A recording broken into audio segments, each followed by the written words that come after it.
هاي akkam jirtu Firaa'ol Tashoomaa Firaatee Kirraa. Har'a viidiyoo gabaabaa isiniif dhufeera. Viidiyoon kun waa'ee maaliiti yoo naan jettanii akkamiin Gmail akkaawuntii kireet goonaa? Kolfaa jirtu yoona hin kolfina.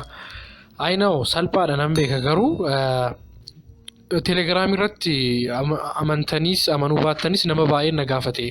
How can I create Gmail account? Kanaaf salphaadhumatti gara viidiyootti seennaa.